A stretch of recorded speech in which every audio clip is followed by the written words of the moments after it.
You know, one of the interesting lessons of my journey is that human brain and mind will never fully understand the workings of that creative divinity. And as I point out in the book Proof of Heaven, the human brain and mind are probably slightly better positioned than the chimpanzee brain and mind at coming up with a theory of everything, but not that much. So don't let it go to your head. This is very much, though, a lesson. We're going to talk a lot this morning about consciousness and what it is. And I really have to assume that most of you were there last night, because I'm not going to have time to really go into certain features of my story, although I will touch on some of the high points. But we got into some of the lead-in last night, and that's what I'll be building on today. But what I really want to get into this morning is a discussion of how science and spirituality really are converging. And in fact, pure materialist science, which is kind of the science I grew up with, the science that I worshipped, as I said last night, until my near-death experience. That pure materialism that says that it's all just the whirling of electrons, protons, quarks, neutrons, photons, the atoms, molecules, cells in the brain, building all of that up. And this reductive materialism that holds sway basically says if you understand those workings of those particles reduced down to the very fundamental elements, then you can understand everything. Well, in fact, you lose a tremendous amount of information by going down to those very fundamental building blocks. On the other hand, you get some wonderful clues about the nature of reality, which is why the physics community has been struggling over more than 100 years to try and understand what the mystery of quantum mechanics is telling us. And it turns out that in our modern reductive materialist science, there is one kind of unwritten rule, and that is you cannot invoke any kind of God or deity, an infinite conscious force at the core of all existence, because that breaks the rules. And in fact, that's their blind spot. That's why they run into so much trouble. It's one of the reasons why they've spent more than 100 years struggling with the enigma of quantum mechanics. And in fact, some physicists today kind of pretend, oh, we've got it all worked out. We understand it all. We're much smarter than the likes of Werner Heisenberg and Erwin Schrödinger and Albert Einstein and Niels Bohr. And we figured it out. You know, the measurement problem, the very central kernel of quantum mechanics that drove so many of those brilliant founding fathers into mysticism, because it showed them very clearly that consciousness is fundamental in the universe, in the evolution of reality. To try and pretend you have a model of reality, to try and pretend that you have a theory of everything when you have no remote clue how to explain consciousness, obviously is fraught with frustration and will not lead to anything. And that's why spirituality and science strengthen each other tremendously. And by spirituality, what I mean is the admission that consciousness, soul, spirit is fundamental in this universe. And that was something shown to me very clearly on my journey. And to try and deny that will forever be a source of frustration to those who try to go with pure materialism to explain the nature of reality. You cannot get there from here. And I must say, I want to express my gratitude to this group, because I give a lot of talks, and they're to many different kinds of groups, and many spiritual, many scientific, and everything across the spectrum. And it's always a process of resonance.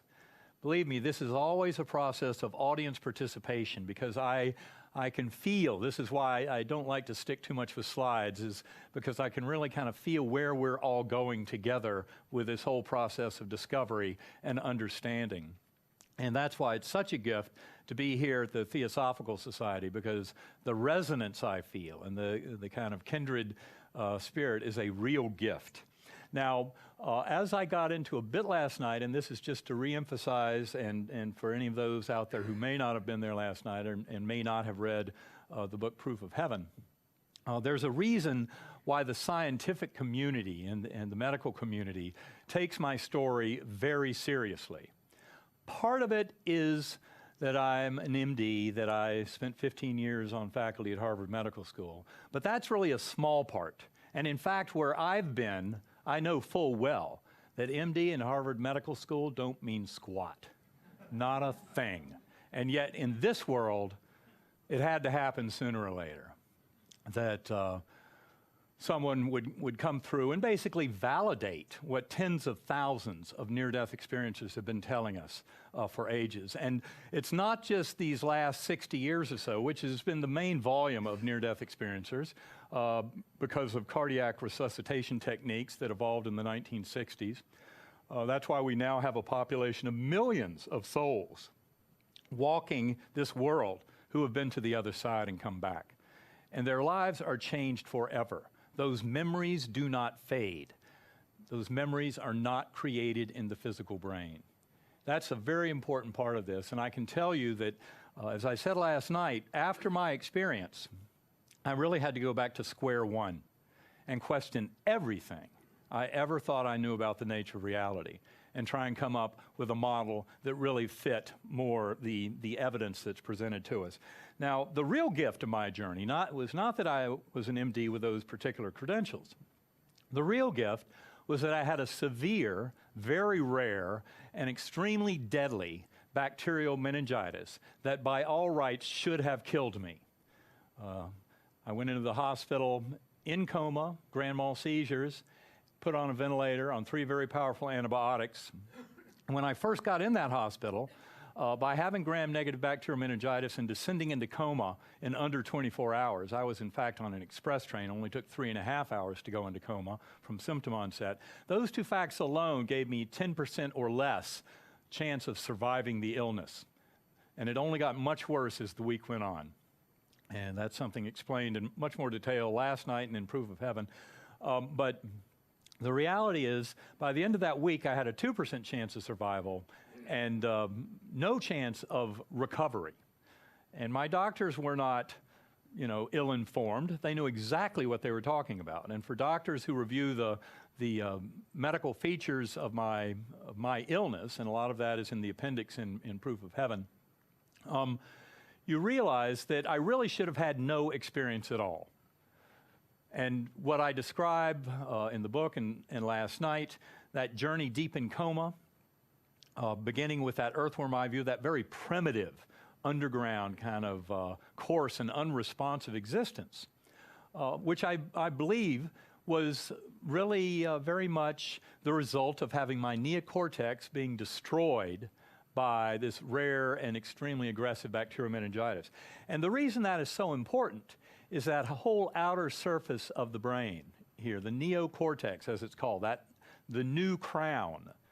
That's the part that makes us human. It's the most powerful calculator in the brain. All the deeper structures in the brain are used for certain housekeeping functions and for motor control and a lot of the kind of rudimentary aspects of existence and of operation of an animal organism.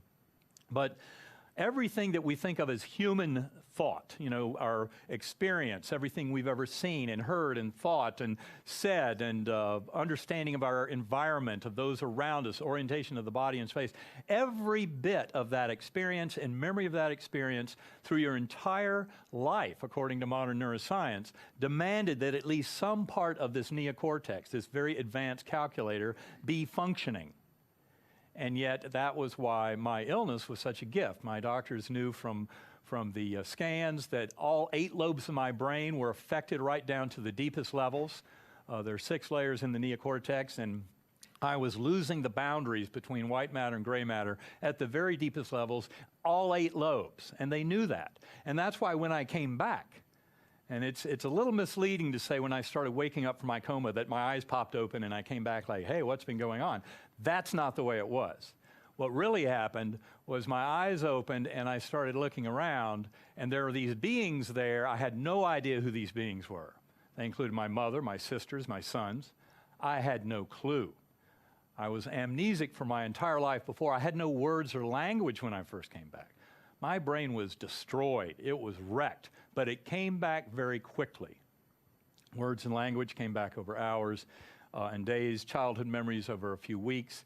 And as I reported last night, over about 8 weeks, everything came back. All my knowing of brain, mind, consciousness, physics, every bit of it. And of course, I was chomping at the bit to read everything I could about near-death experiences. I'd never paid any attention to that before. I always knew before my coma, when I thought brain creates consciousness, that it's all birth to death and nothing more. I agreed with modern neuroscience that none of us have free will, we're all automatons. But that is all false.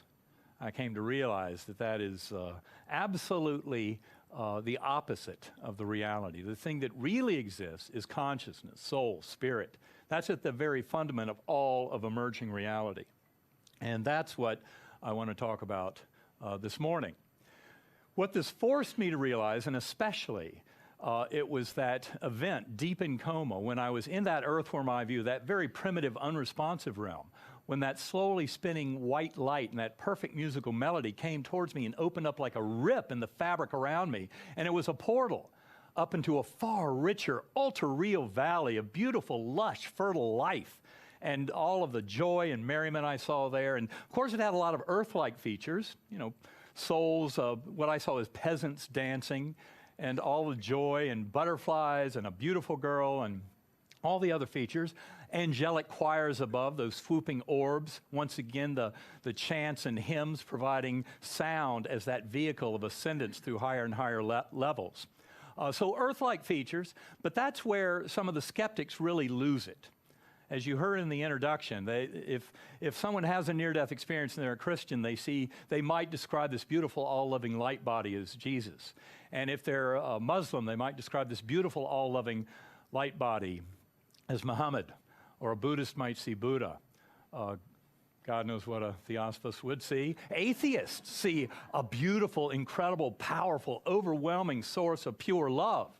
They don't know what to call it. But the thing that struck me in the months after I wrote down my whole experience and then started getting deeply into near-death experiences is the similarities. They far outweigh the differences. And these are not just the similarities of the recent 6 decades when medical science brings back so many journeyers who have had cardiac arrest and are then resuscitated and come back telling these amazing stories. The similarities are what are so striking. And it's similarities that also cross into the afterlife literature going back thousands of years.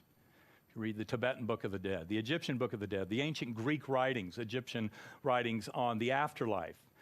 There's a similarity there that is very striking. And remember that our language, our earthly language, in many ways gets in the way. You know, before my coma, I might have even been tempted to try and argue that the voice in my head is the voice of consciousness. That is not the case at all. I know full well as a neurosurgeon, the part in my brain that's devoted to generating words and language and speech is about that big. There's a similar region the same size a few inches away that is where we interpret language. Remember how Descartes said, to define is to limit. Well, those limits and those definitions become very confusing. And that's why I've become such a strong advocate for deep meditation, centering prayer. That's why I do the work with Karen Newell and Sacred Acoustics, to help bring sound enhancement of deep transcendental conscious states to the world, to give people tools to go very far deep into consciousness. There's a beautiful book that was written in 1991 by Michael Talbot called The Holographic Universe. And basically in that book, he's talking about the universe as a hologram. You know, the essence of a hologram is that the all is contained within each and every one of the parts. And he also then makes the case that the mind is a hologram. And a lot of his writing is around the work of Carl Pribram, who was mentioned yesterday, and David Bohm and Bohmian Interpretation of Quantum Mechanics. It's a book I highly recommend for those who haven't read it. It gets deeply into how those holograms overlap. And of course, when I was growing up, if somebody said, it's all in your mind, that was kind of a put down. That was like, oh, okay, sorry, didn't mean to bring that up. In fact, it is all in your mind. And we will get into that very deeply here. And I was forced to this notion of consciousness actually being greatly enhanced when it's freed up from the shackles of the physical brain. And that, of course, is what so many near-death experiencers going back for millennia have been trying to tell us. when you encounter these infinite, indescribable light beings and souls of departed loved ones, even in so many modern cases when they didn't know that that loved one had left this physical plane. And yet they find out through their near-death experience, oh yes, they're already on the other side. They were there to help me make a decision about whether or not to return to this world. And that overlap is really stunning. It gets back to this mind-body discussion that's been going on for 2,600 years. And again, this is really what it's all about. It's a very deep discussion. And those of us in this room whose physical bodies came along in the 20th century, we have a certain impediment in this discussion. And that is, we were part of the heyday of scientific materialism. And the successes of science and technology, there's also obviously a very ugly underbelly of that science when it's completely unbridled from human spirit and from the love and compassion and forgiveness that's at the core of our true spiritual nature. And that's what we saw in the 20th century, was exactly that. And in the midst of those successes of science and technology, many of us, including myself, were misled into thinking that scientific materialism is the pathway to truth.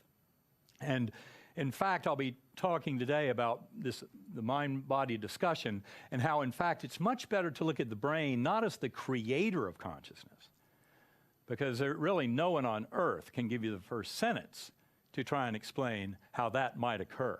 It's much better to look at the brain as a reducing valve or filter that dumbs down consciousness to a very slim trickle of information, the apparent here and now that we all witness when we're in these bodies in this material realm. But again, that is why I urge so many to come closer to truth and to knowing much more deeply the nature of our existence. The answers lie within us all. And it's by going deep into our consciousness that we can come to know that.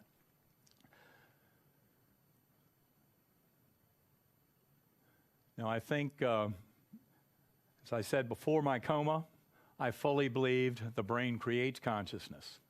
And there's this conventional view in neuroscience that there's something about the complexity of the brain.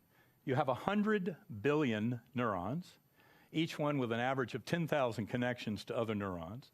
And when you do the math and look at space-time and the firing patterns of those neurons, what you find is the number of states of that machine exceeds the number of subatomic particles in the observable universe. That's a pretty impressive machine in terms of complexity.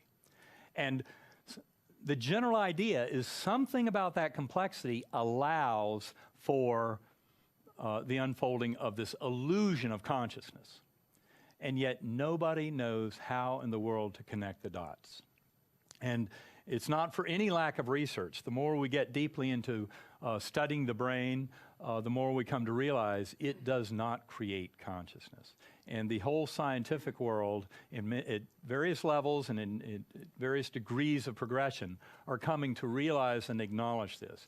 There are some wonderful groups around this world that are way in the deep end of the pool, okay? Not like the reductive materialists, the debunkers and those pure materialist scientists who are flailing around with water rings in the shallow end, saying brain creates consciousness. There's some that are daring way out in the deep end of the pool, realizing there's a far deeper mystery going on here that has to do with trying to answer this mind-body discussion.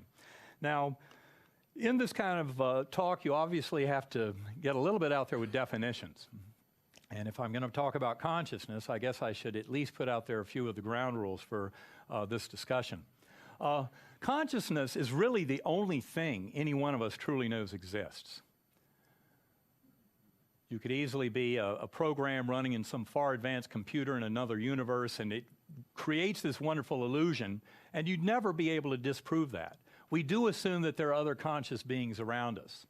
But it's important to remember that in the current neuroscientific paradigm, every bit of experience, everything you've ever had happen to you in your life, falling in love, wonderful sunsets, beautiful symphonies, being maybe tormented by a classmate as a kid or something like that, every bit of this going all the way back to before you were born is nothing more than the electrochemical flickering of 100 billion neurons in a 3-pound gelatinous mass floating in a warm, dark bath.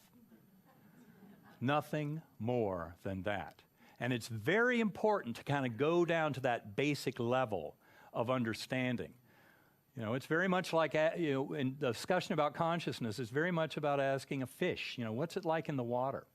What water? It's very difficult. We cannot separate ourselves from that consciousness. It's really the only thing any one of us has ever known.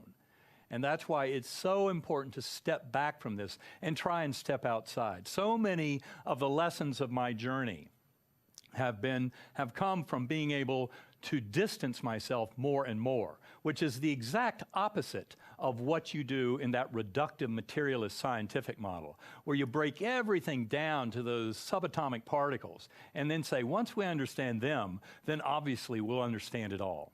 Well, in fact, that's a very limited form of thinking, and it's one of the reasons why there's so much confusion in modern science. And it's one of the ways that spirituality is going to rescue materialist science from what I guarantee you is a very frustrating and terminal end to their quest for truth. And it's because we end up getting far more knowledge if we're able to get out to that oneness and then see how the world is working. And that's why, for me, the real gift of my journey was having my neocortex destroyed to allow my conscious awareness to be set free. And that was a tremendous gift because I was then allowed to see all of that collapsing. Space and time, our four-dimensional space-time, every bit an illusion. Now, it's a very important illusion. In fact, I think the entire universe exists to sustain this illusion. This is the stage on which the drama unfolds, is this material world in which we live. But we can learn much more about it if we're able to rise above it somewhat. And that's what we can all do in deep meditation and centering prayer and that kind of thing. Important to remember that all of those memories, every bit of that experience, is a model of what we assume is reality. It's not reality itself. And that's one of the deepest and toughest lessons of quantum mechanics. Those physicists who have eluded themselves into believing that they've risen above the likes of Einstein and Schrodinger and Heisenberg and Dirac and de Broglie, they simply have missed this incredibly important point about the nature of reality. Any theory of everything must begin with a far, far more robust understanding of the nature of consciousness, or it's absolutely worthless. That's a big part of what quantum mechanics has been trying to tell us all along. So in further trying to define this, as I said, consciousness is not that little voice of reason, that linguistic brain, those little thoughts running through our head, that little monkey mind. When I go into meditation, that little linguistic voice is allowed to state intention, make a request, offer gratitude, because gratitude is the only appropriate response to every breath. But then that little voice goes into timeout, like an impish teenager, because there is far grander wisdom. That little voice in the head is little more than a parlor trick, although unfortunately it's what we have to use to communicate with each other. Now, I promise you that the communication between us actually can go much deeper. It transcends the words. I know this full well when I give talks to a room full of near-death experiencers. And likewise, I get that kind of feeling with people here who are on a deep spiritual journey. The communication very much can transcend the words. But that little voice of reason, that is how we communicate it to the rest of the world. Now, another problem is that beautiful valley that I was in, that Gateway Valley, with all the earth-like features, but angelic choirs, a beautiful girl, all the butterflies, blossoming flowers, buds on trees, all of that was much more real than this world. And things, we have ways of knowing in that realm.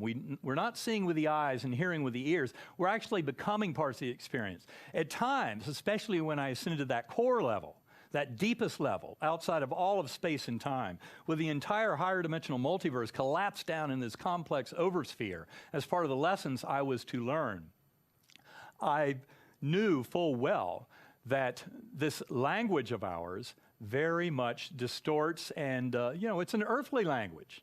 It works well for describing a trip to Disney World. This is not Disney World. And this is a realm that all of us, our souls truly live. Our consciousness originates in that realm. And that is why our earthly language falls so woefully short at trying to convey how information is known and what we can know there. And that's why, again, I encourage people to get deeply into meditation and centering prayer and that kind of means of going into consciousness to get to these truths. Now, that linguistic brain is very tightly tied to the ego.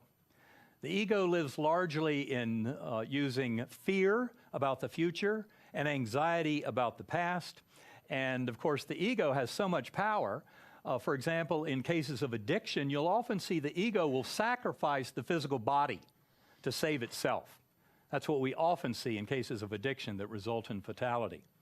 And the ego is necessary. I see its necessity in living our daily lives, but it's not your friend in trying to get deeper into these realms. And in fact, what I would say in a discussion about reincarnation is the more one is focused on the good of the all, altruistic approach to life and giving, sharing that unconditional love with fellow beings, the more ascended that soul is, the more it's liberated from the ego. And of course, Einstein has a beautiful quote along those very lines, talking about the enlightenment of a soul was directly proportional to the degree to which it had set itself free from this idea of ego. So ego serves something of a role down in this material realm, but it is something that is very much attached to that linguistic brain. Likewise, notions of self. A lot of this gets in a discussion of consciousness, gets into what is self, what are the boundaries of self. When you talk about reincarnation, past life memories in children, which has a very strong scientific literature to it. I'd never paid attention to it before, but I've read a lot of that more recently. And of course, much of it comes out of University of Virginia, which is right down the road from where we live, and from the works of Ian Stevenson and now Jim Tucker. Even Carl Sagan, the staunch skeptic scientist, admitted that the past life memories in children, the evidence was so overwhelming that they told us reincarnation is real, that it demanded far more exploration. And ego is something, and ideas of self, I think, is a very important concept to discuss. But the boundaries of self are very much tied up with that linguistic brain. Those who've read Jill Bolte Taylor's wonderful book, My Stroke of Insight, or seen her TED Talk, I love her description of what happened when she had a vascular malformation in Wernicke's area, right there in that receptive speech area, which is the home of our definitions and boundaries and limits in our rational discussion and logical thinking. That was destroyed. And as it was destroyed, she started becoming one with the rug, the carpet, the chair, the room, all of the universe. Everything she was aware of was part of self, with this incredible, overwhelming sense of love for every bit of it. And that was what she got from a simple hemorrhage right there in that linguistic speech area. So when people worry and ask, well, do animals have consciousness? Well, of course they do. In fact, their consciousness can be far richer. That little voice gets in the way of consciousness, gets in the way of our deeper knowing. And that's why in meditation, it's what I turn off. But I do let it make a request.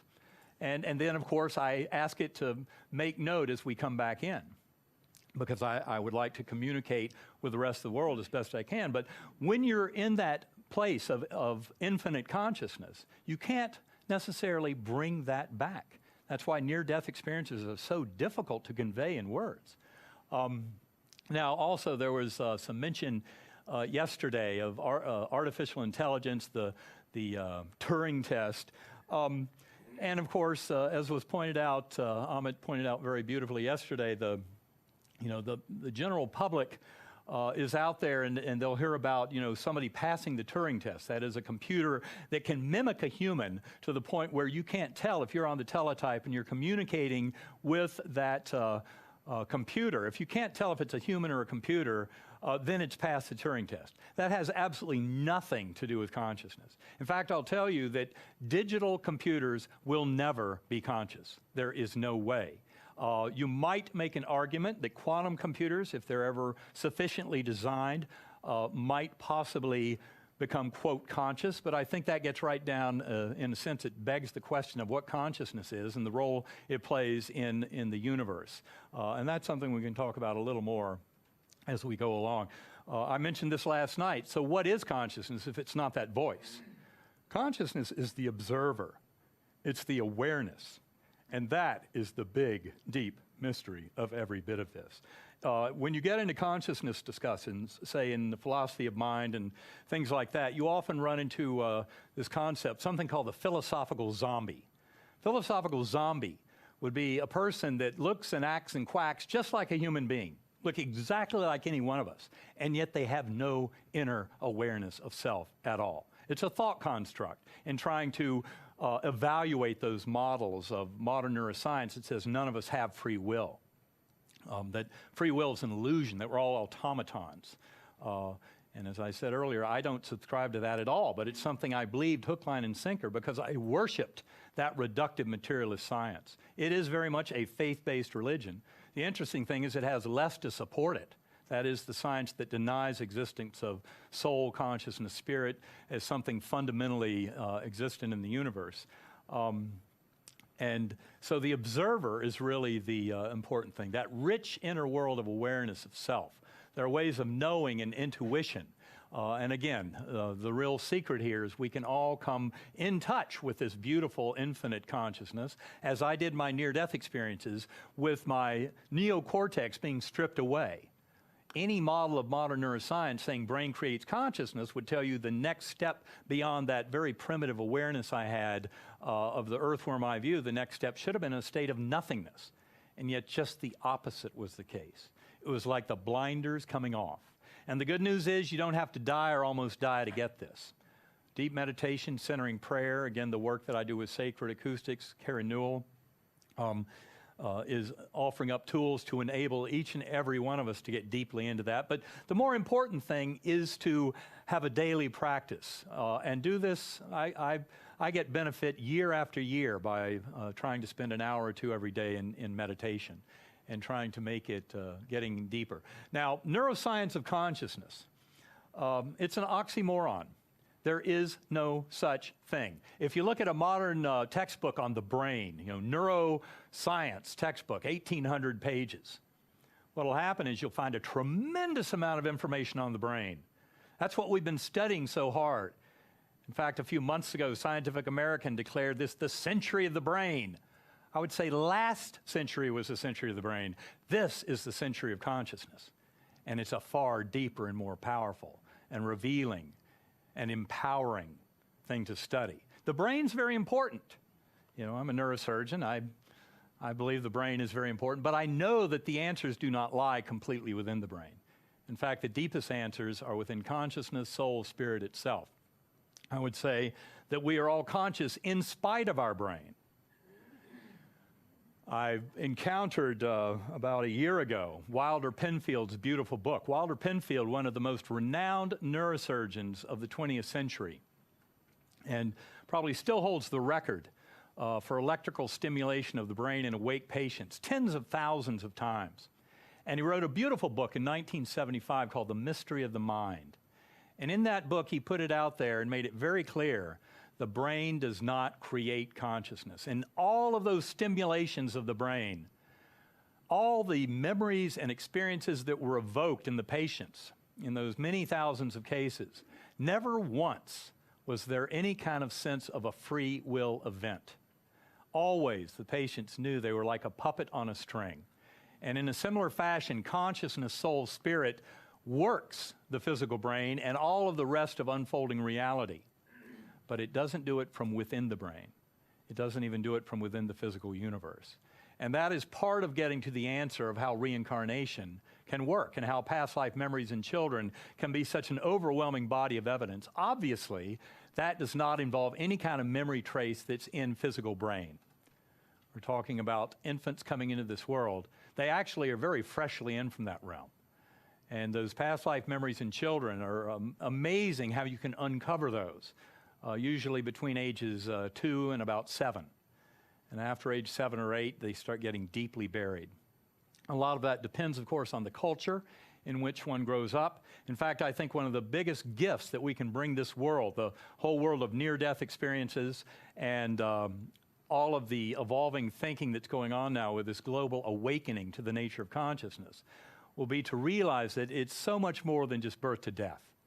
You know, that we are eternal spiritual beings that come into many incarnations to help children to realize when they're playing with the soul of their departed grandmother, and they know that she's called Nana, even though she didn't, they never met her. And of course, the parents say, well, you can't be with Nana because she died before you were born. And how does you even know her name? Well, those kind of examples happen all the time. It's because the children really are playing with the soul of one of their soulmates, or departed grandparent or parent or what have you, maybe a sibling. And to let our whole culture wake up to the fact that we are eternal spiritual beings. And when it's the end of the physical body, that's basically like the end of the act of a play.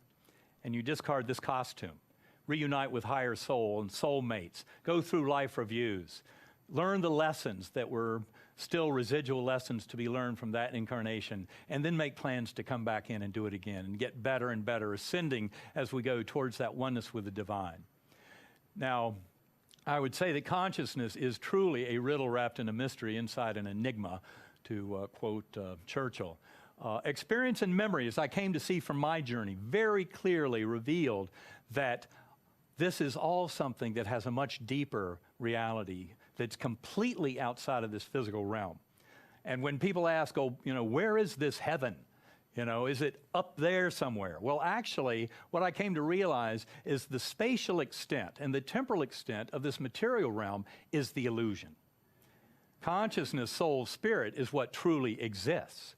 That heaven is all around us. When you get deeply into near-death experiences, and also, I would like to credit Raymond Moody, not just with the wonderful gift he brought to this world in 1975 when, as a medical student, he wrote that book, Life After Life, and coined the term near-death experience. But also, he wrote a fantastic book, came out about 7 or 8 years ago, called Glimpses of Eternity, about shared death experiences.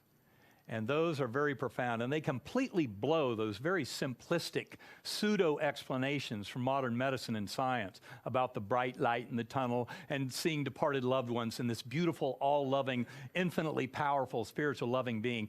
Those attempts of medicine and science to dismiss those as the little flickerings of the dying brain.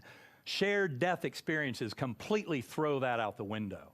Shared death experiences are when a loved one is dragged along on the journey. Say that I'm there at the bedside of my dying parent, and then what happens is, as their soul is being retrieved by other souls coming into this world to retrieve them, my soul goes along on the journey, even to the point of seeing a full-blown life review. And when you hear those descriptions of shared death experiences, and I know of them not just from having read Glimpses of Eternity, but from having people come up to me after discussions like this, and these are often people who know nothing about near-death experiences or shared death experiences. They've never read a thing, and yet they had their own shared death experience.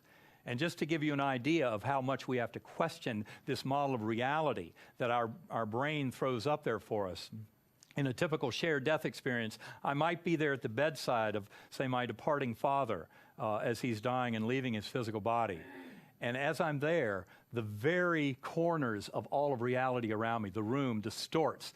Every bit of it unfolds into infinity. And these beautiful light beings come and they receive the loving light spirit out of that departing loved one. And they escort that body out into this infinity outside of time and space, and I go along with them. And there are many stories out there like that. You have to really go back to square one and question what we call reality. Remember, it's all a fabrication at best. But it's very important. Again, this is all for a very big reason, and a far bigger reason than I ever surmised before my coma, that has to do with why we are here, that our souls are here to learn these lessons together as soul groups as we ascend to higher and higher levels. And part of the deepest issue here, this is all around the nature of reality, about physics and cosmology. And one of the problems is that the scientists who are most versed in physics and cosmology, by and large, are undereducated in what consciousness is and the deep mystery of consciousness. And that is part of the problem. Now, luckily, I would say that Amit Goswami and there are several others, Roger Penrose, Henry Stapp, who are physicists who are deeply into that mystery, that drove those founding fathers of quantum mechanics into mysticism. They understand that until we have a far richer understanding of consciousness, we can't even begin to pretend that we have an understanding of the nature of reality. And that's where I think a lot of this world is going now, is this awakening. And again, this is a gift.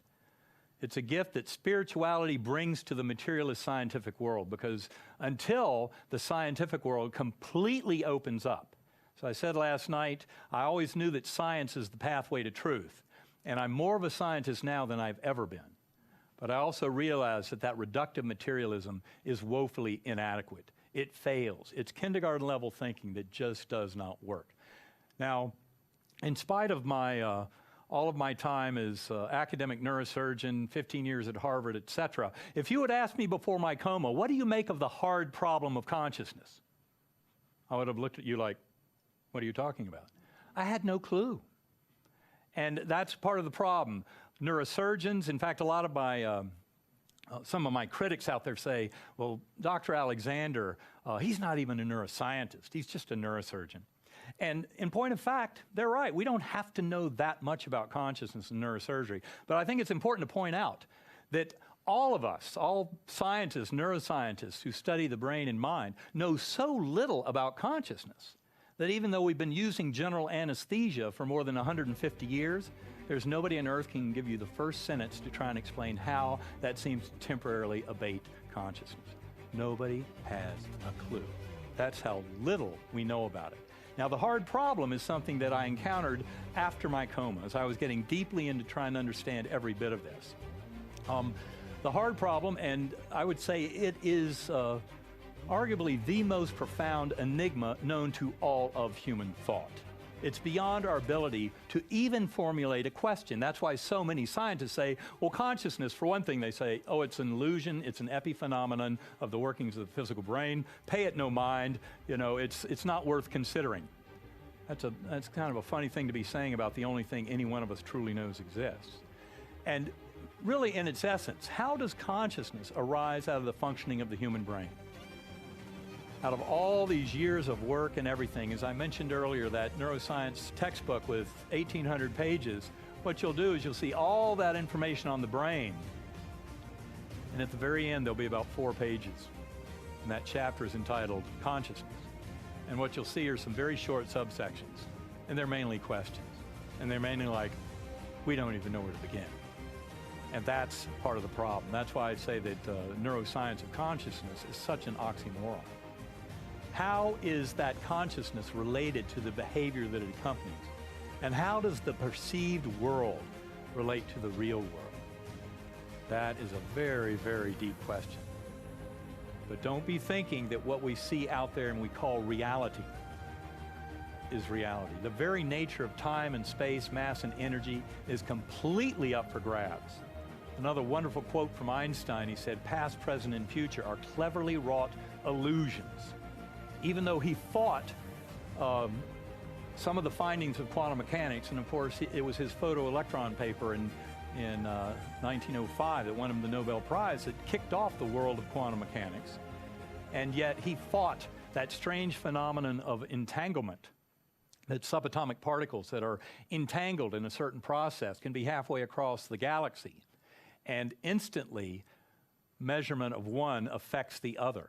What that's telling us at a very deep level is that our notions of space and time are constructs that are emergent.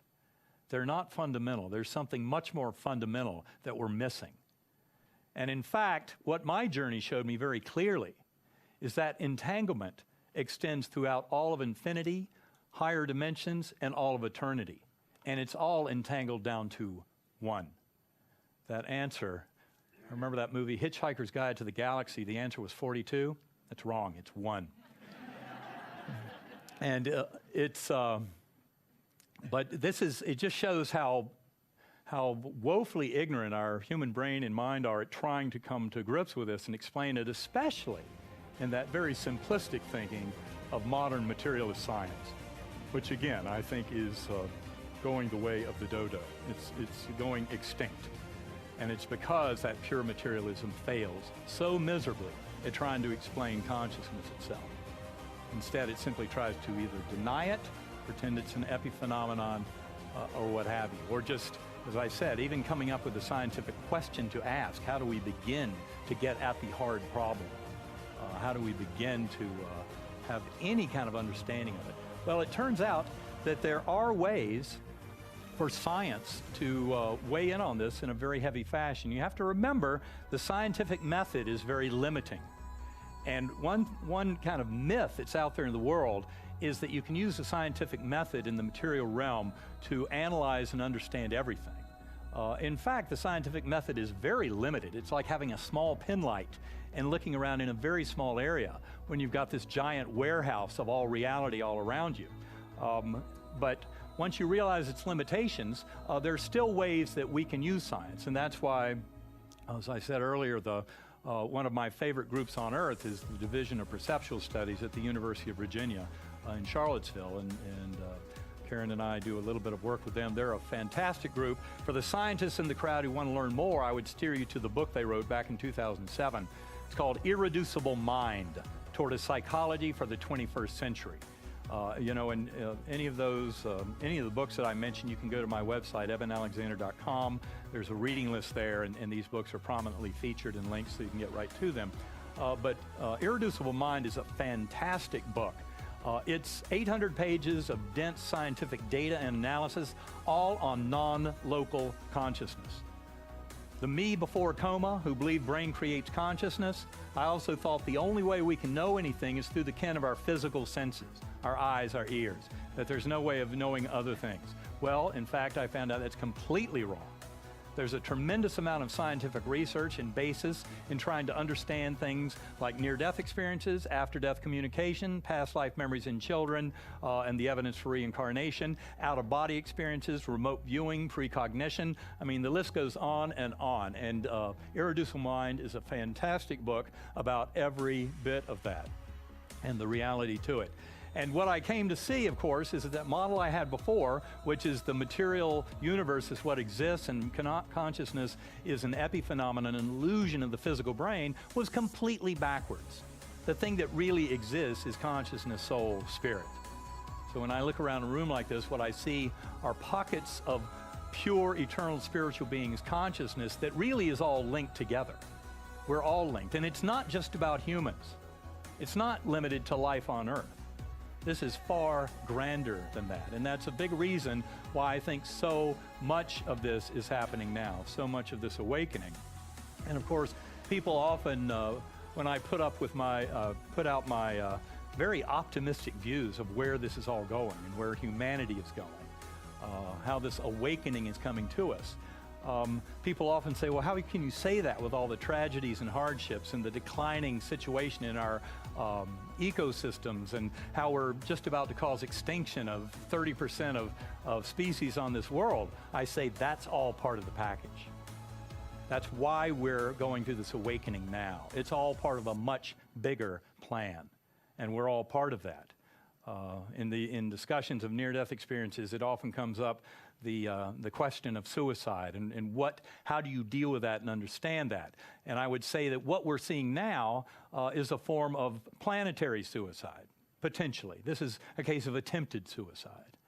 And what Raymond Moody has pointed out to me very clearly, one of the few things he says with pretty much absolute guarantee over time is, as he studied cases of suicide in his work over 50 years in near-death experiences, what he's found is never once did a suicide who had a near-death experiences, who felt the love of that infinite creative source, felt the love of the souls of departed loved ones, and felt the love that was there for them that they didn't see in this life. If they had that experience, they never attempt suicide again. And likewise, I think that what we're facing now, and this is all part of the 20th century and that scientific materialism and the heydays of that technology and materialism, but with its dark underbelly in the form of modern warfare, thoughtless homicide and suicide, destruction of this climate, that's all part of the package. This is a case of attempted planetary suicide. I don't believe it's in our destiny to actually succeed in that. I think that is why this is all happening now. I've already mentioned some of the aspects of quantum physics and what it has to do with all of this, but the big message is that consciousness paints reality. It's really at the fundament of everything. And what I see in my discussions and in some of the critics out there who try and dismantle my story and do ad hominem attacks and what have you, is this kind of recoil because of the simplicity. It's very seductive, that simplicity of scientific materialism. And I remember when I first started giving these talks back in 2010, Stephen Hawking participated in writing this beautiful article in Scientific American that was perfectly timed. He said, the elusive theory of everything. And basically what he pointed out was that we have to settle for several theories of everything. Turns out there's only one reality, one truth. And this is simply showing us that pure materialism in science is woefully inadequate to try and describe the nature of reality. And one of the things that it ignores at its peril is the absolute and stunning reality of consciousness, soul, spirit, and the divine at the core of all that is. And that is where science and spirituality are coming together and strengthening each other tremendously. In fact, there's quite a bit of hubris in this scientific materialism, in this kind of headlong rush to come up with a theory of everything. And I promise you, it comes from this mentality of publish or perish. When I was at Harvard, I used to say publish and perish. But in fact, you know, the reality is over the last few decades, we've come to realize that this modern materialist physics and cosmology basically has a little bit of a clue about 4% of what we know exists in the universe based on gravitational effects alone. And in fact, even the parts that we think we know so much about, like the solidity of this table, 98% of this is, or I should say that the vast majority of everything in this universe, including the solidity of this table and everything, is empty space. It's basically singularities haunting the vacuum. And that's exactly, but it's all manufactured by consciousness.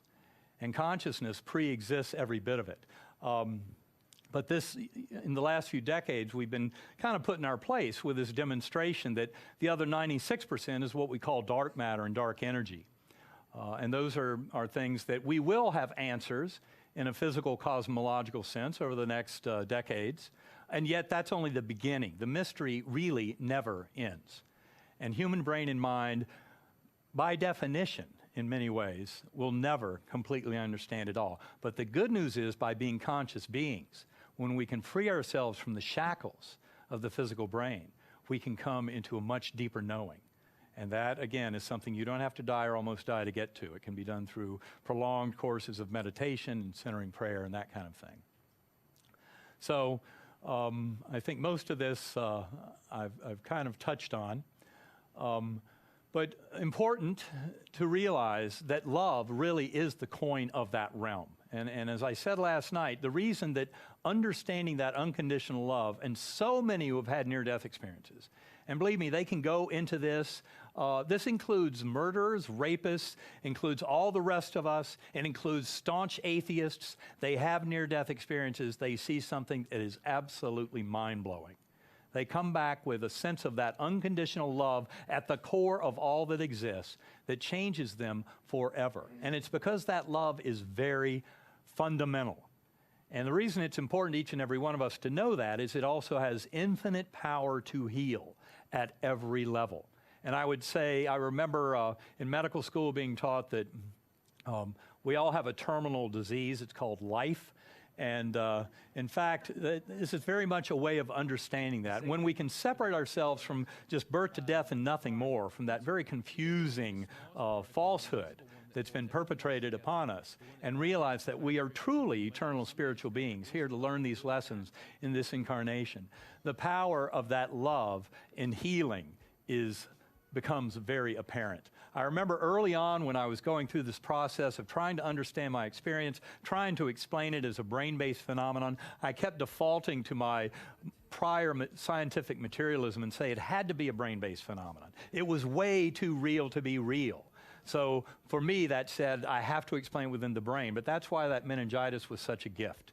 because in fact there was no way to explain it as brain-based. But when I was still kind of stuck in that materialist model, I remember thinking that love was so crucial in my journey that I had to come back with my scientific statement about love and why it was so fundamental. And I remember even comparing it to gravity and to the quantum mechanics of carbon chemistry, because they're all create forces of attraction. And that's exactly what that love is all about. That's why it's so important as a creative force and as a healing force. And it's a very real part of our modern understanding of existence, and that includes a modern scientific understanding. And also, as I mentioned very early in this talk, that vast chasm between the realms that I witnessed when I was completely free from those shackles of this illusion way down in the spiritual, in this lower material realm and in the lower spiritual realms, seeing that infinite consciousness is something that we can glimpse and we can come in touch with, and yet you cannot bring it back. You cannot bring it all back. You can certainly come to see so much more. And of course, that's what Tibetan monks and meditators, Buddhists of all, meditators of all stripes have been trying to tell us for thousands of years. The answers lie within us all. But again, that human brain is not capable of infinite comprehension.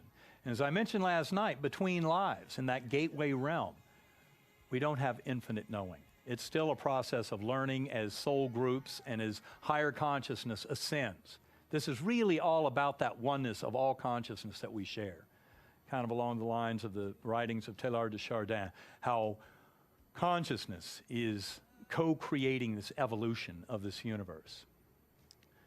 And for those who want to go there, as I mentioned last night, the Sacred Acoustics is what we believe is a tool that helps people to get deeply into meditative states. And for those who want to share in some of that exploration with us, I just encourage you to visit sacredacoustics.com. I would say that science, especially our reductive materialist conventional model of science in 2014, is far too primitive to refute all of these experiences at all.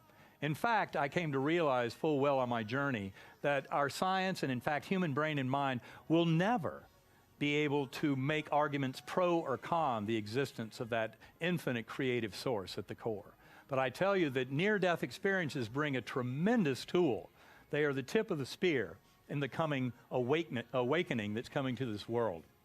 And I've mentioned how the whole question posed by quantum phenomena, quantum science, which is the most proven field in all of the history of science, in many ways, for one thing, point to the fact that consciousness is very much a quantum process. And by that, by extension, it is also non-local. As I said earlier, non-local consciousness is something that scientific groups around the world are beginning to study very seriously, as revealed in that book, Irreducible Mind. And for others, I would recommend the book by Pim van Lommel, Consciousness Beyond Life. It's mainly deals with near-death experiences, but also gets into why the quantum mechanical aspects are so important.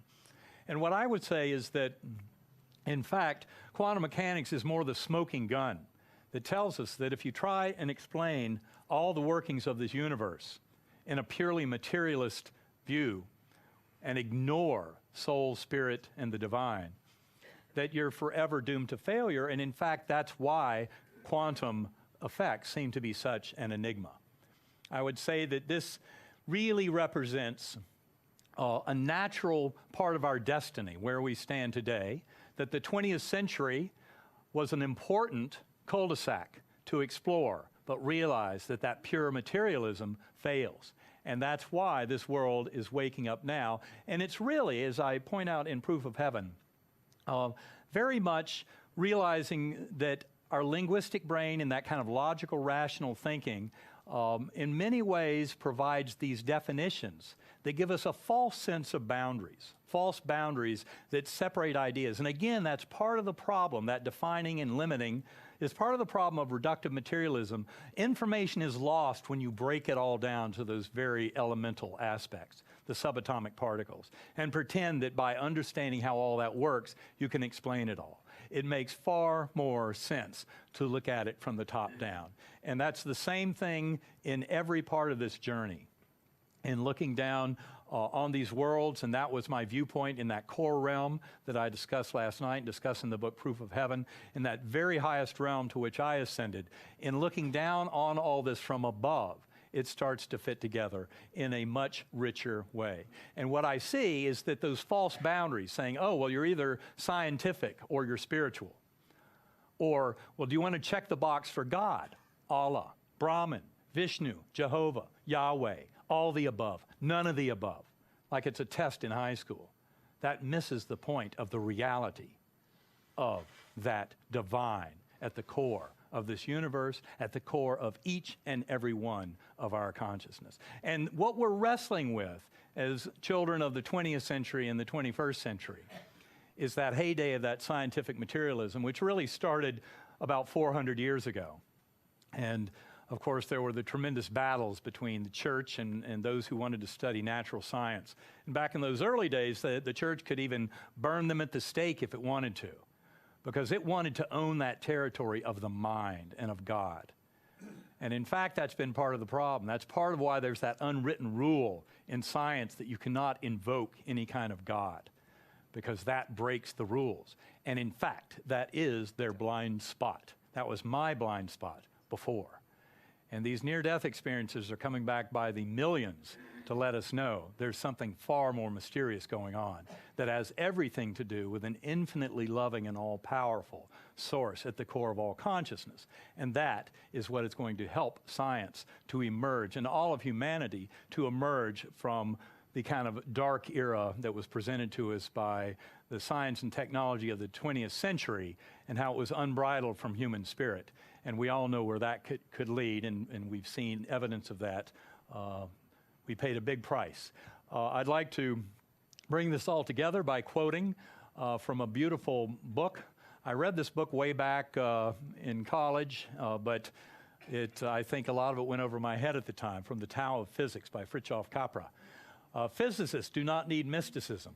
Mystics do not need physics, but humanity needs both. And this is where this is all headed.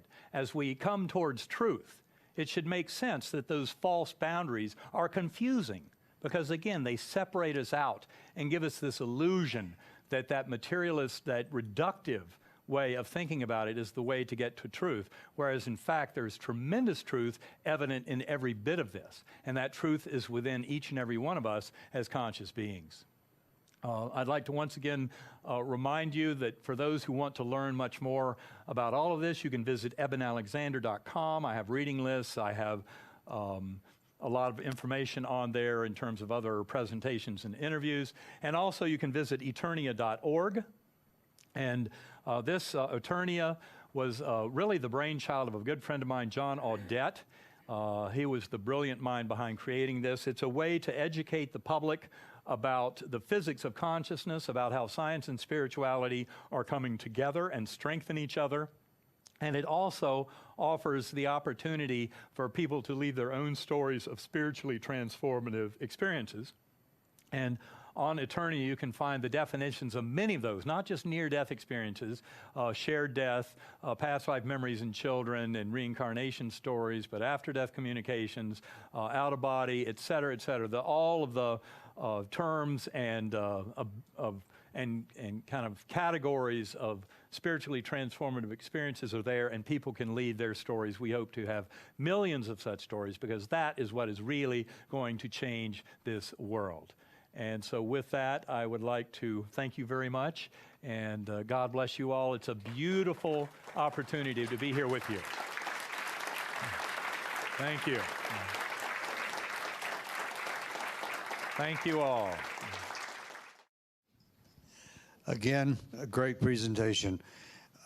After having gone through all that you have gone through, your experience, the medical profession, etc., how would you describe your spirituality today? I would say, for one thing, it's undergone a complete awakening. And it's one where I am deeply aware of the eternal spiritual nature of each and every one of us through multiple lives, incarnations in that process of ascendance. I see the very deep in consciousness, I believe that we all can get in touch with that much higher knowing.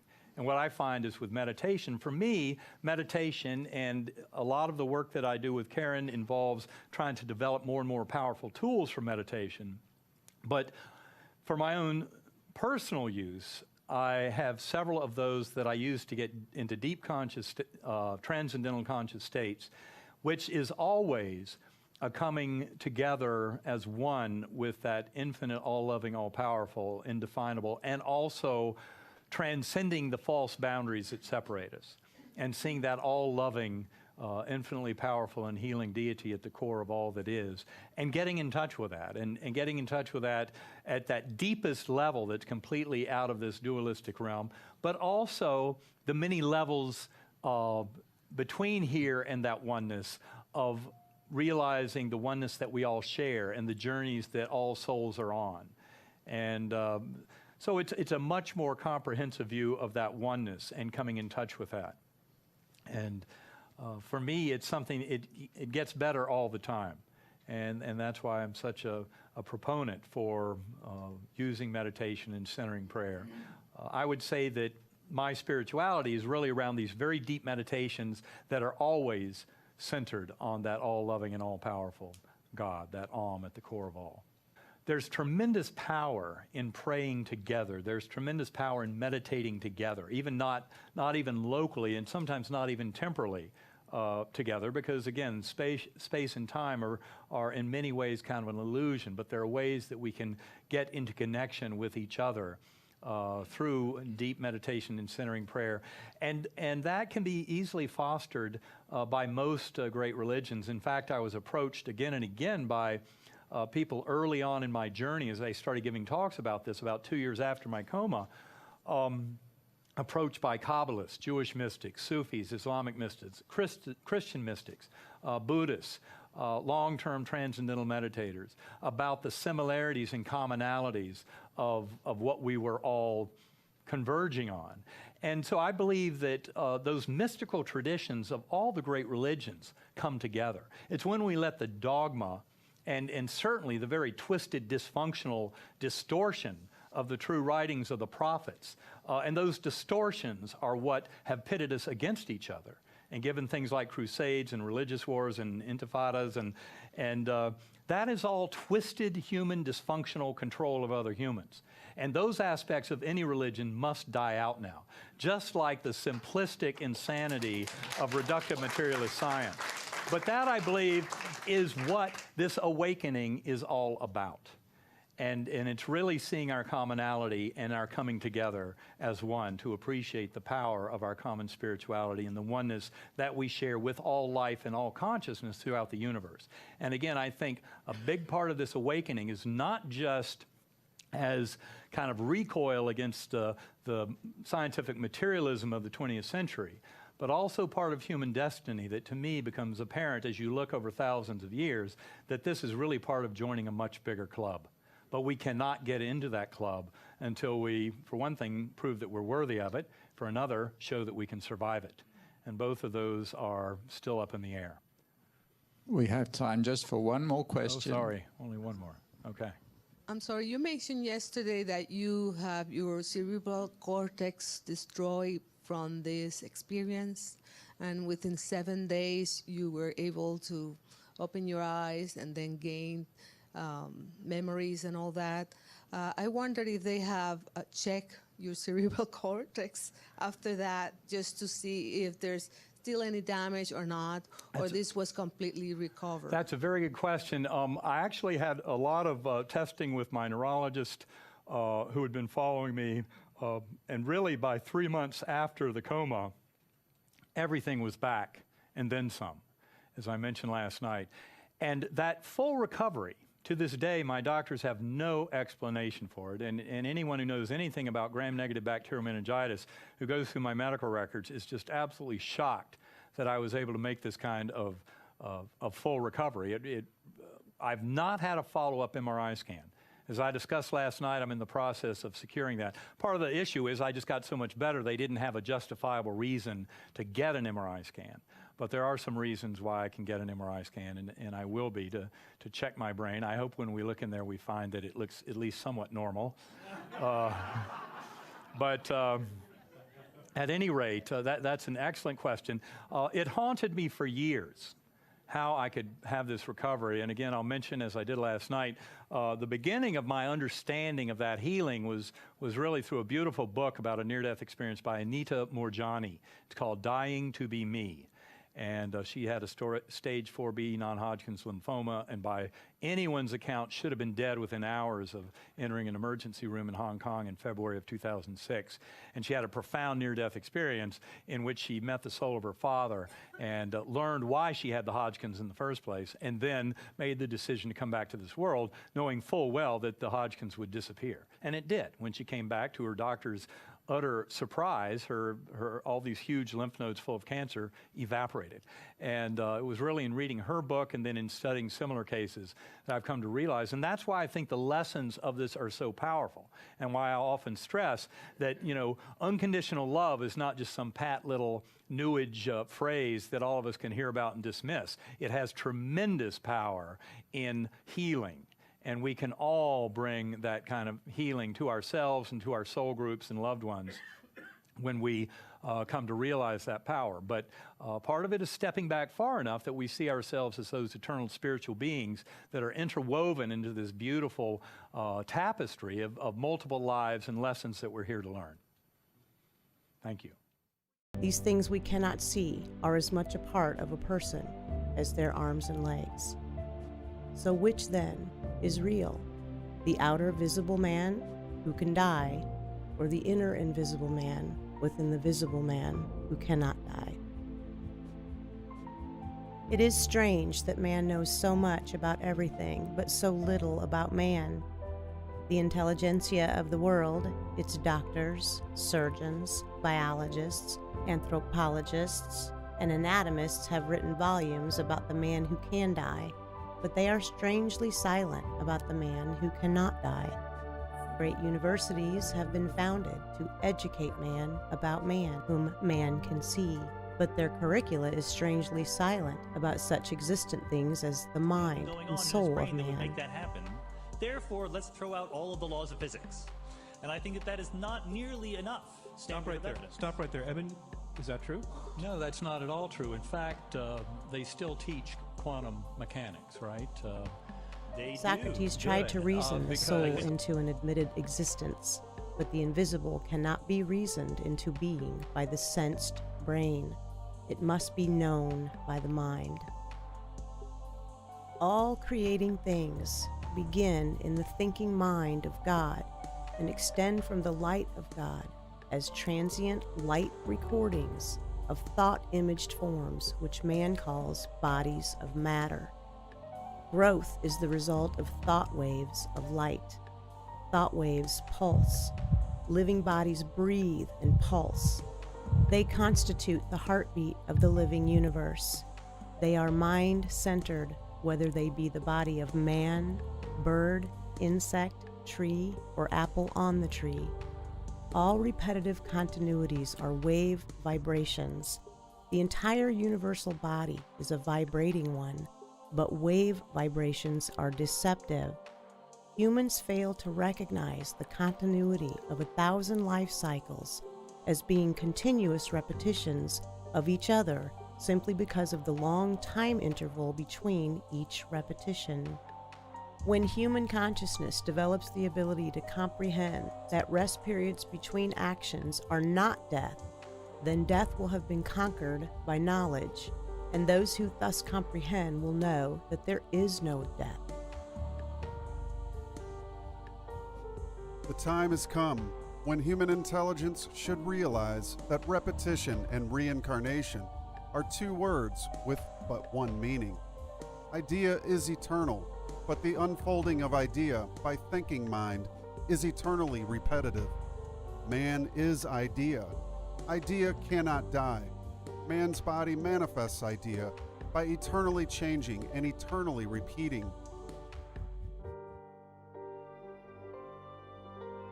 Bodies, therefore, cannot die, for eternal change, eternally repeated, is an ageless continuity which, like the mind of God itself, never began and can never end.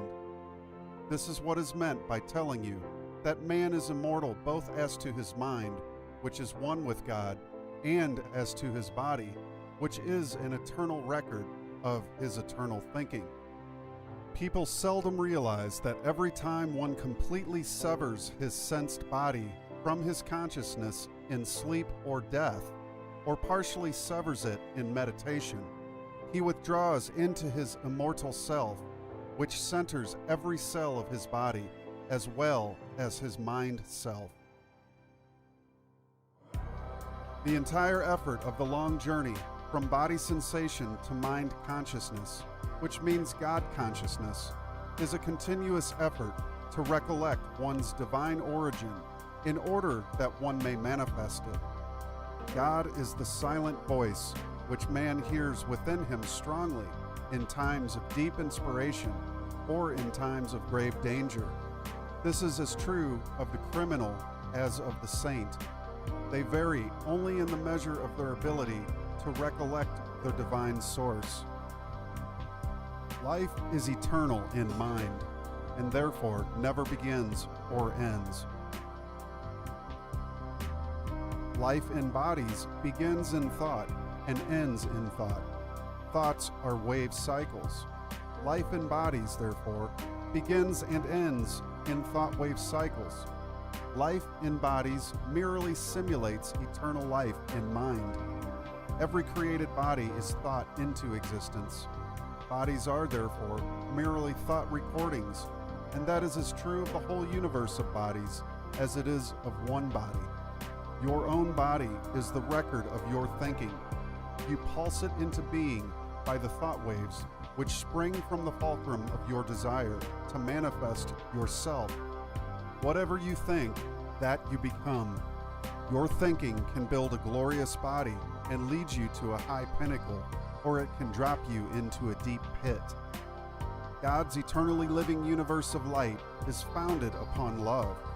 It is imperative that you realize this fact, for the inner light of your very being is love, and your very body is founded upon the light of love.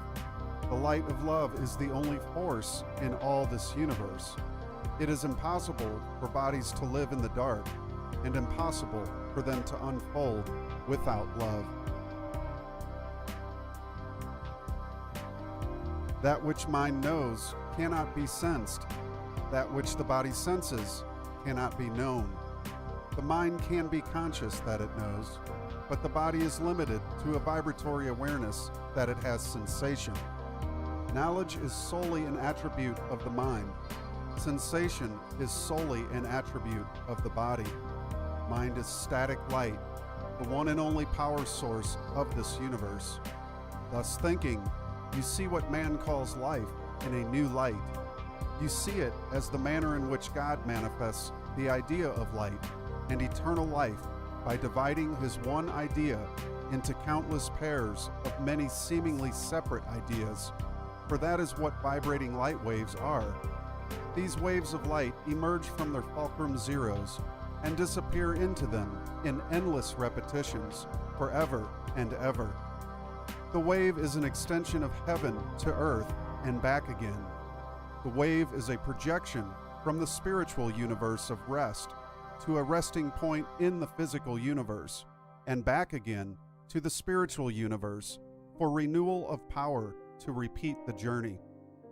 Another way of saying it is that the wave is an emergence from the static condition of rest through the dynamic condition of motion to the static condition and back again, or that it is an extension of cause through effect and back again through effect to cause.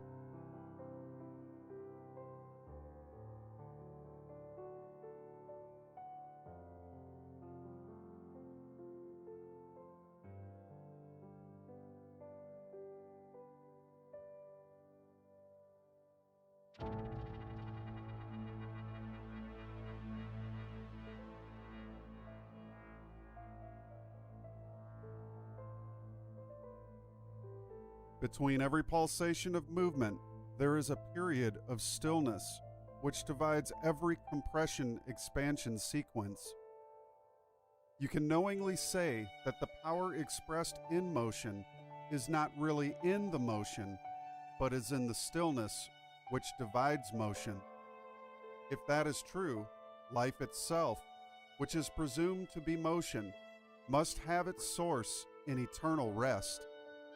If death is presumed to be non-motion, and life is dependent upon it to express life, the only possible conclusion is that life is two ways, both of which have their source in rest.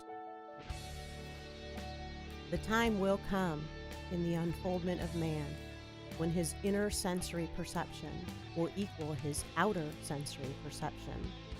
When that time comes, he will know that motion only seems but has no existence. Present-day man's senses do not permit him to perceive the simultaneously voiding motion which cancels out the one they do see. In our new Science of Tomorrow teachings are these words for a new law for tomorrow, which read, every action-reaction in nature is voided as it occurs, is recorded as it's voided, and is repeated as it is recorded. The time has come when unfolding man should recognize this fact and place knowledge and power in the Creator of universal bodies and not in the bodies. Be still and know. The hardest lesson that man must learn is that whatever he does to others, he is doing to himself. Natural law is inexorable. No man or nation can escape it. People become what they think, and it is in the nature of pupils to think what they are taught, and that which they think, they become. Who among the greatest of the world's university-trained scientific scholars can tell how the dynamic universe of motion emerges from the static condition of rest, or how God constructs matter? Those secrets lie behind the curtain of invisibility, which the materially minded, sense-limited intellectuals cannot penetrate. No such curtain exists for the cosmic-minded illuminate. When you begin to think cosmically, you will advance rapidly if your desire is keen, but from the very day you begin, you will note increasingly greater power in your work and still a greater transformation of your personality. Your capacity for joy and happiness may be measured by your capacity for grief and suffering. All of the knowledge in the world should not dehumanize you. Your knowledge will, however, balance all opposite emotions and thus enrich you for having experienced them, while ignorance will breed fears, worries, superstitions, and other unnatural emotions, which act as a terrible burden to your progress. Knowledge of universal law will give you courage to transform the greatest defeat which ever threatened you into your greatest achievement.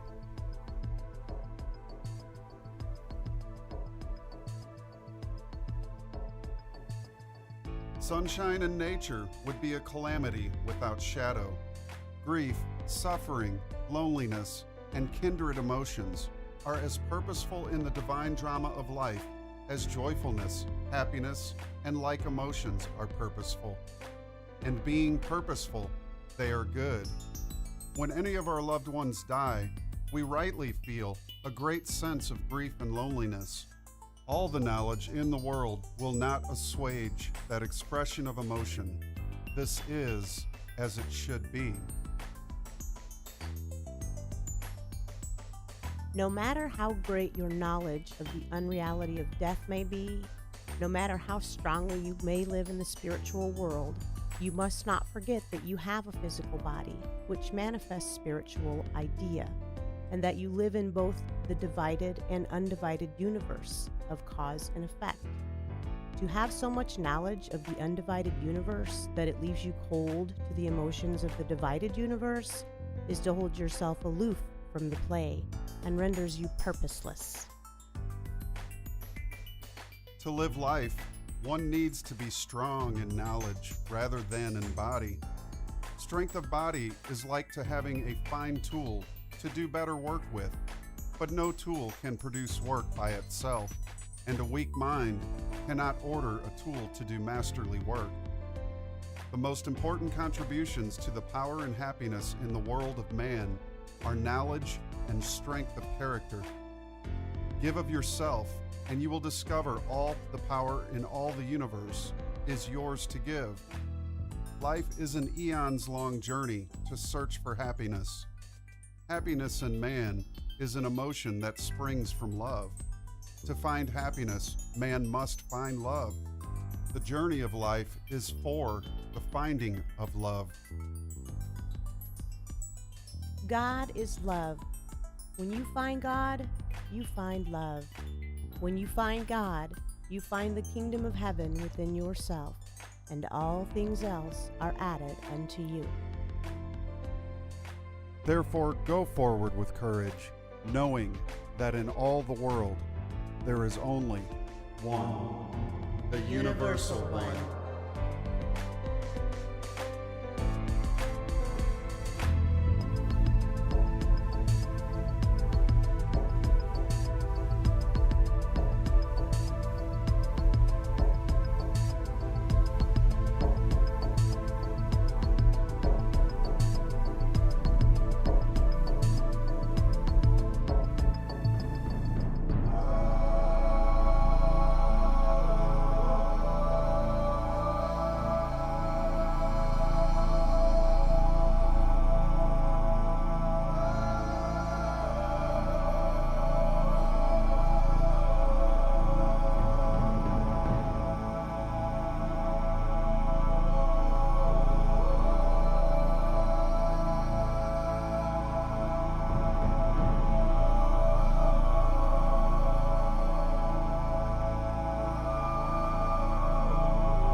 Light of your very being is love, and your very body is founded upon the light of love.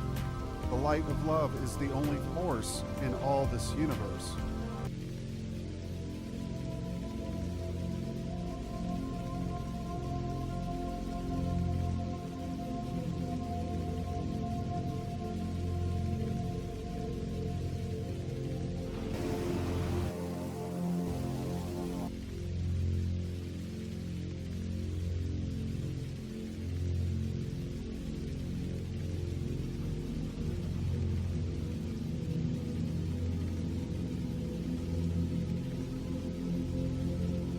We're upsetting the whole of the organic structure of the decaying molecule of the earth, which gives us our life.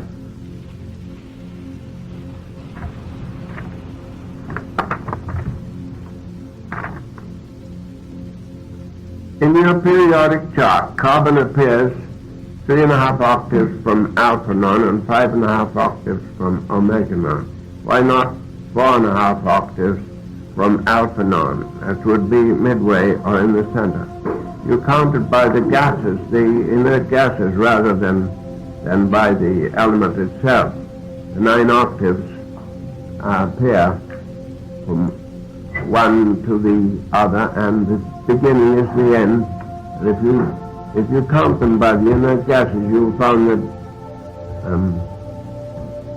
neon is the central one, and they're far on either side.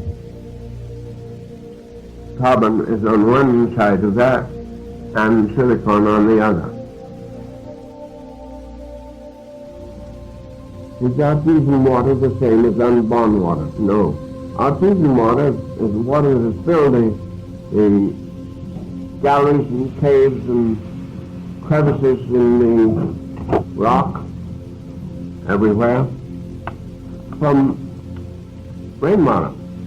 That is water that's evaporated from the ocean or from the earth, goes into the heavens and comes back again and seeps through the underground rivers.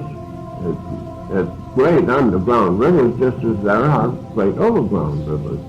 And that is the water that we call the rain cycle, the rainwater cycle.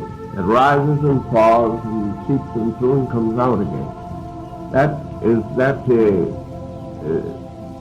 rainwater cycle of either artesian or other wells that are nearer the surface, is the water that is lessening because of the taking of the tree growth down and of the destruction of the oxygen in the atmosphere that makes it necessary to pull more and more and more oxygen from the earth for its necessity, and not succeeded in doing, raises the temperature of the earth. The unbound water is water that is being released from the crystal structures, like the granite and the silicon. The artesian water is that which has already come out and circulating in the atmosphere to the clouds and back again. Please explain briefly what you mean by the term extending the fulcrum. In my understanding, the fulcrum is the stand that supports the seesaw. Do you mean by extension to make it higher, or do you mean to make the seesaw longer? I mean to make the extension, the fulcrum of the seesaw. The fulcrum is there in nature always. The moment you express a desire to do something, to make an action, then you extend from the fulcrum both ways. You make the seesaw. That's what it is to extend it, the amount of energy that you have. If you do not extend the fulcrum, you seemingly extend it. You seemingly divide its power. Because children on either end of the seesaw can express the power of motion. But that is all they do, express the power of motion. And that power of motion they express is the power borrowed from the stillness of the fulcrum at the center.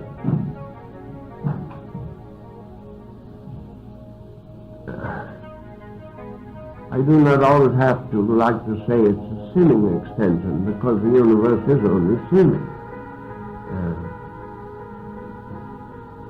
Perhaps if I use the word, it's a thought extension. And it is. It's an imagined extension. In your thinking, you imagine. And you cannot imagine objectively without creating emotion objectively in your imagining. And so it is in the thinking process of nature there seems to be an extension or division which takes power or borrows seeming power without borrowing it but seeming to. Before I say it, the extension of power is like a person pulling away from the fulcrum with an elastic band that stretches and strains and makes it harder and harder and harder to pull away from it. But on the opposite side, there's equal pulling away to balance that pulling. But the power is in the fulcrum, not in the... For instance, if you stood out on the prairie and pulled at a rope, you have no difficulty pulling at that rope. It will not pull you back. But you hit the post there, and the post does not move. And you take an elastic band and you hitch it to it, and you stretch away from it. You find it pulling back. Therefore, you've created two conditions at the same time. You've created condition of extension and condition of expansion, and of reflection. That's the action and reaction nature. From the zero, you have extended in every direction, because you cannot extend this direction from the fulcrum without extending in the opposite direction to balance it. The two conditions of decentration and concentration of mental thinking have been established in what we call an electric current. If you let that elastic go, it will go back to where it started from and disappear in the fulcrum. That fulcrum is the zero. That which we borrowed from the fulcrum is a multiplication of that zero plus and minus. One balancing the other, one offsetting the other. You borrow 50 from that by your pulling, 50 plus. On the opposite side of that is a 50 minus. 50 minus and 50 plus total together a zero. Nothing in nature ever exceeds zero. It seems to. And so we have multiplying and divided universe into pairs of opposite conditions of compression and expansion, two opposite pressures which make it possible to run our engines and do all the things we have and run the engine of our heartbeat and so forth. But the fulcrum of every extension, every seesaw motion, the fulcrum never moves. That is its zero, and the elastic bands will pull together and disappear into the light from which it came, into the zero light from which it came, to divide itself into two lights that will illumine the bodies that have extended from it.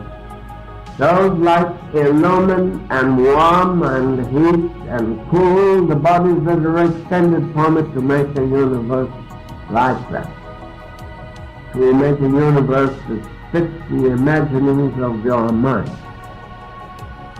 When it retracts back to that, there's no more warmth to warm the bodies, no more light to light the bodies.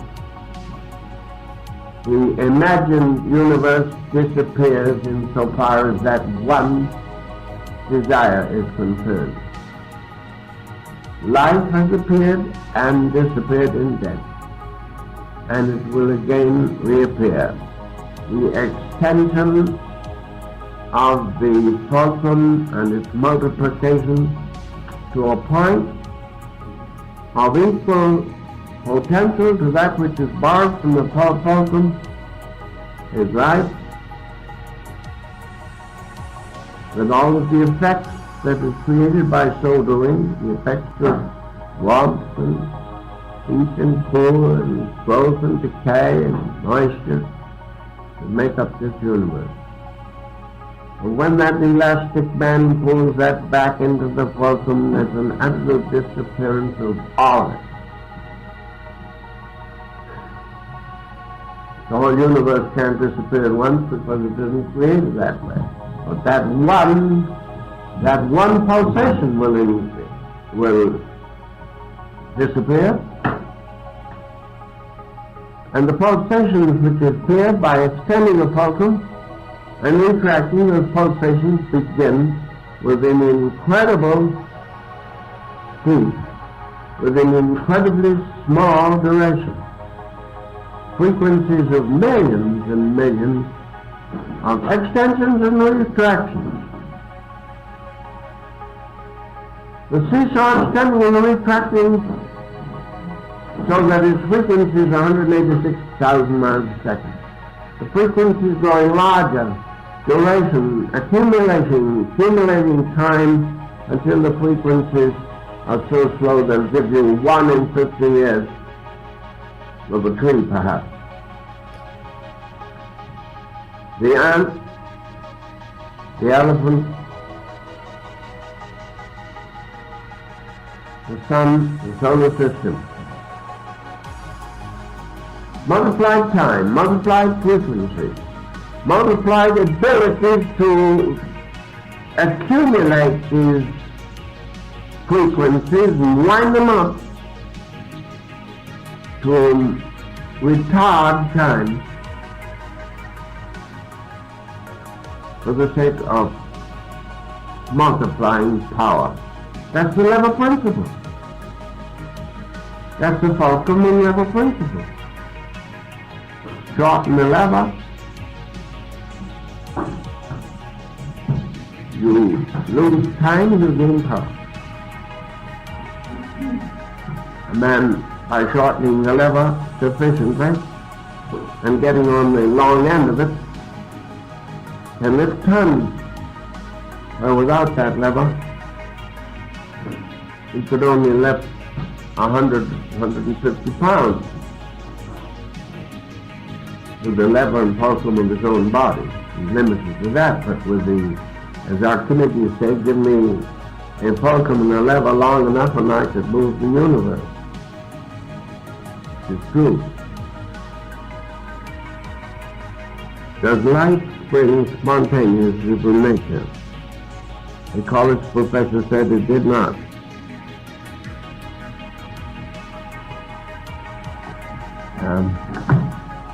There is nothing spontaneous in nature in the sense that it is used. Everything in nature is planned. Everything in nature is the result of a desire to become, a desire to express in motion the idea of mind.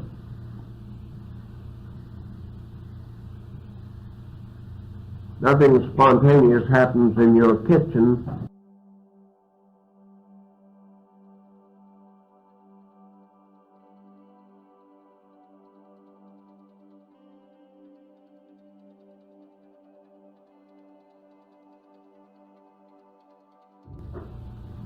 In motion, the idea of mind.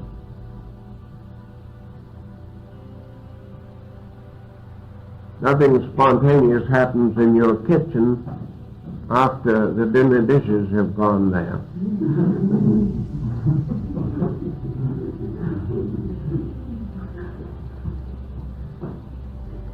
A desire to reassort them is followed by action.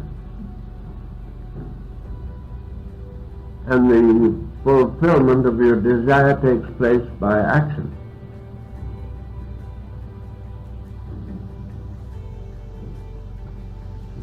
A word spontaneous is used often in the relation of combustion, spontaneous combustion. You leave a pile of refuse out somewhere and some kindlings in it, or even some decaying vegetation and earth that will burst into flame. That's not spontaneous combustion. That's the result of accumulated power, accumulated power of decay.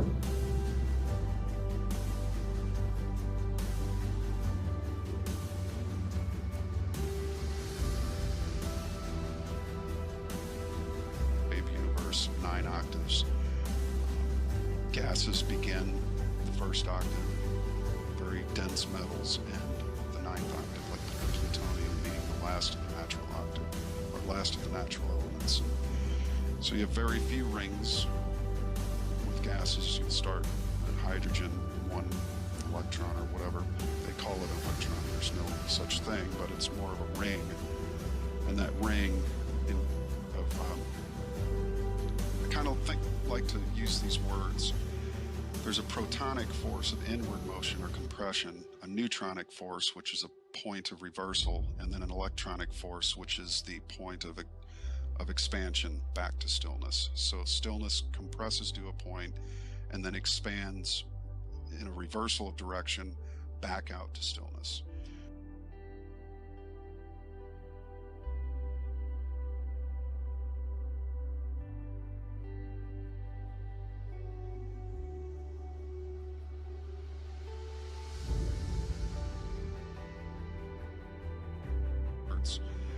There's a protonic force of inward motion or compression, a neutronic force, which is a point of reversal, and then an electronic force, which is the point of expansion back to stillness. So stillness compresses to a point and then expands in a reversal of direction back out to stillness.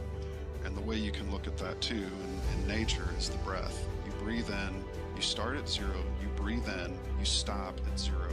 Reverse direction and exhale out to do it again. So Walter's primary law is balance. If you need 2 words, rhythmic balance. If you need 3 words, rhythmic balanced interchange. And basically what that is a series of repetitions that repeats eternally. So you have removed the need for the Big Bang. And this is basically a mind wave universe that rotates on the still white magnetic light. Anywhere you look, the center of any object is a point of gravity. Gravity is not an inward pulling force. In Russell science, it is stillness, which divides into a north and south shaft upon which motion then rotates. So wherever there is a center of gravity, there is motion surrounding it, and that center of gravity can be likened to God. It means the same thing pretty much. Gravity and God are one in that sense.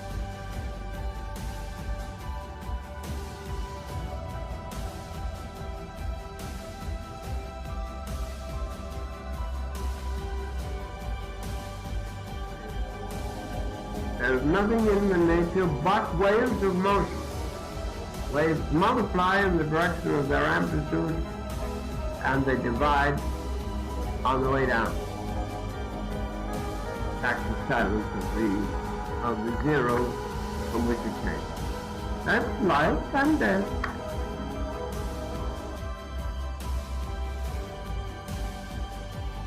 All you have to do is look up into the heavens and look at a spiral galaxy, and you'll see the exact same formation. In fact, every nucleal center is not exactly a solid mass. There's only one instance in the wave in which that's actually true, and that's at carbon, or what we call the wave amplitude. It's where if you imagine a sinusoid, it's where the crest and the trough is located.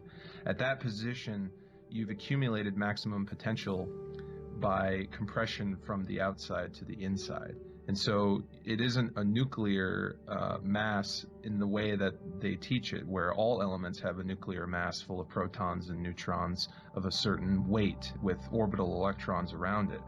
What Russell is really endeavoring to teach us is that there's a wave structure behind all so-called particles or particulate.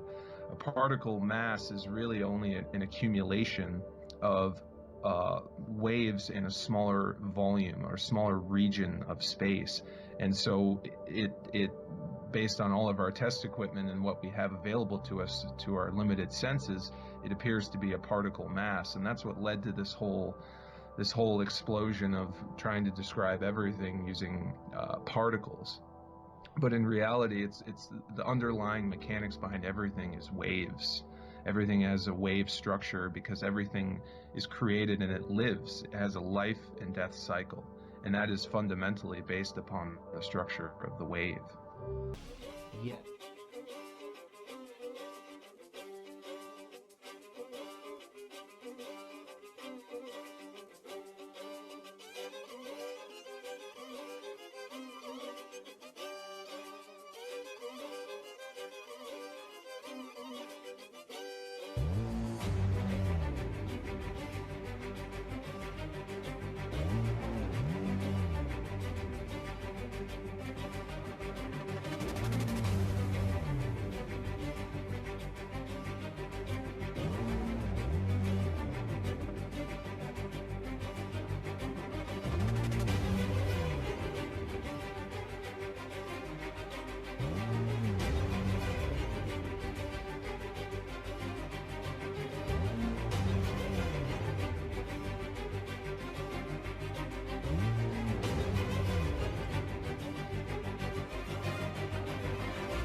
The word magnetism connotes a physical attribute.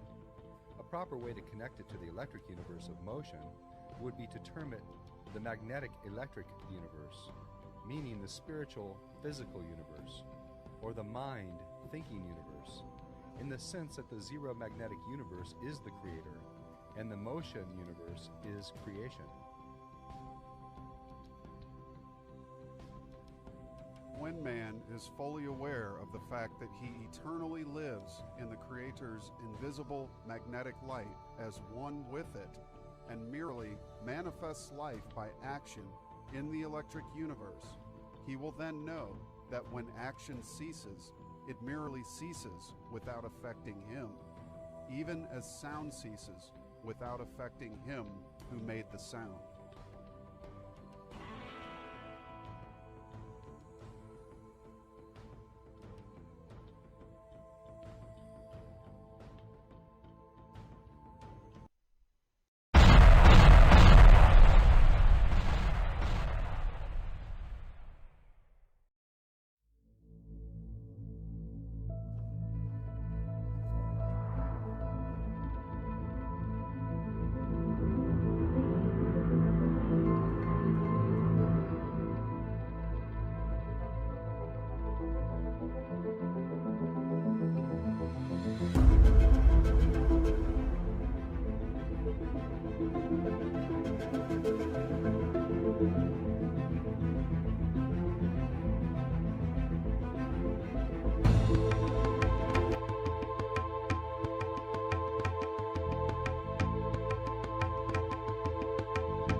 This is the construct.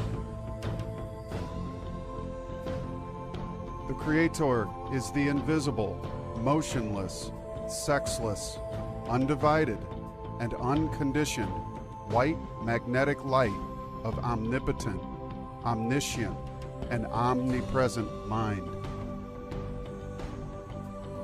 The word magnetism connotes a physical attribute. A proper way to connect it to the electric universe of motion would be to term it the magnetic electric universe, meaning the spiritual physical universe, or the mind thinking universe, in the sense that the zero magnetic universe is the creator, and the motion universe is creation.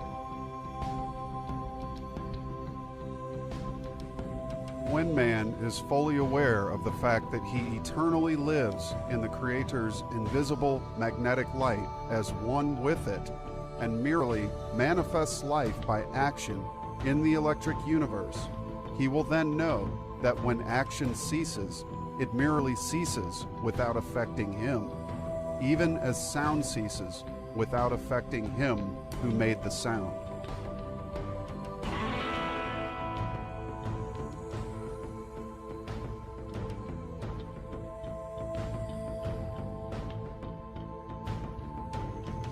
This is the omniscient universe of eternal mind qualities, from which transient electric qualities emerge to simulate the qualities of the Creator's magnetic light of mind, which are knowledge, idea, energy, life, soul, love, truth, beauty, rhythm, balance, law, silence, rest, and stillness.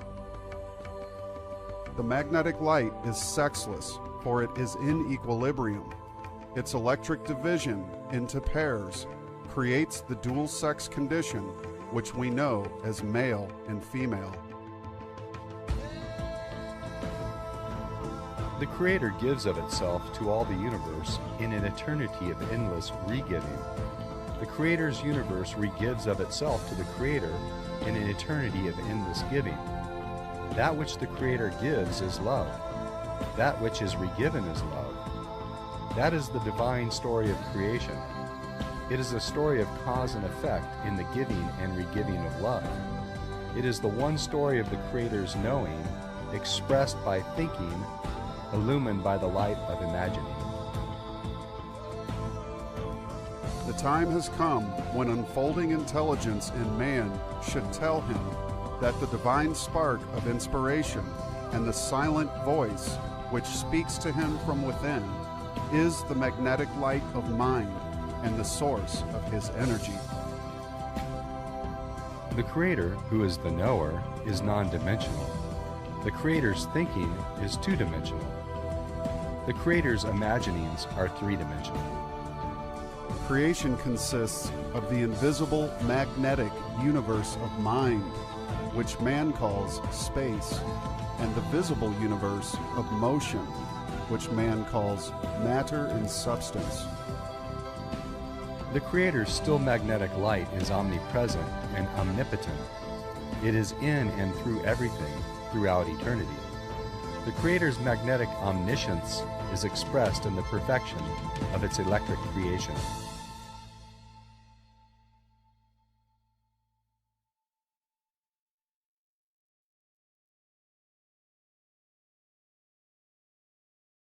While it is true that you and I and all of the other atoms in the universe are mostly empty space, it is also true that empty space isn't truly empty. And in fact, it is these vacuum fluctuations which are essential for our existence.